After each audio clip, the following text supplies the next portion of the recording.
আসসালামু আলাইকুম। এম্বাসির ফ্ল্যাগ সহ হলো এম্বাসির ফ্ল্যাগটা এম্বাসির ফ্ল্যাগ এখান থেকে আসবে তো না, ওই যে দেখা যাচ্ছে। আসসালামু আলাইকুম, সবাই কেমন আছেন? আসসালামু আলাইকুম। আমরা তো আজকে প্রায় 3 বছর অপেক্ষার পরে আল্লাহর তাআলার অশেষ রহমতে আমরা ভিসা পাইছি, পাসপোর্টে ভিসা লাগছে। আমরা দুজনে বের হলাম মাত্র ভিসা নিয়ে।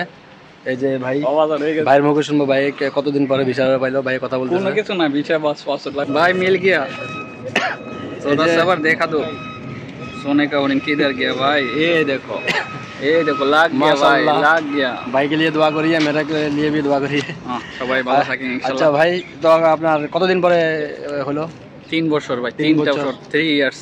3 বছর পরে হয়েছে ভাই। আপনারা সবাই ধৈর্য ধরবেন, আমরা ধৈর্য ধরার পরে 3 বছর পরে পাইছি। ভালো কিছু পাইতে হলে একটু ধৈর্য ধরতে হবে ইনশাআল্লাহ। সবাই ভালো থাকবেন, আসসালামু আলাইকুম।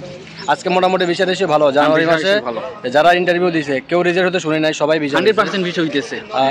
আমরা দুবাই কনসুলেটের সামনে আছি এখন। আর আমার সাথে আমরা 7 জন ইন্টারভিউ দিয়েছিলাম, 3 জন এগ্রিকালচার আর আমি একজন রেস্টুরেন্টের, আর 3 জন দিয়েছিল নেপালি ভাই ড্রাইভারের। 7 জনেরই ভিসা হয়েছে আলহামদুলিল্লাহ, আল্লাহর কাছে শুকর। আল্লাহ এখন ভিসা দিচ্ছে, আল্লাহ যেন এই ভিসা দেওয়াটা অব্যাহত রাখে। আর নিউ জেনারেশন যারা পরবর্তীতে ইন্টারভিউ দিবে তারা যেন ভিসা পায়।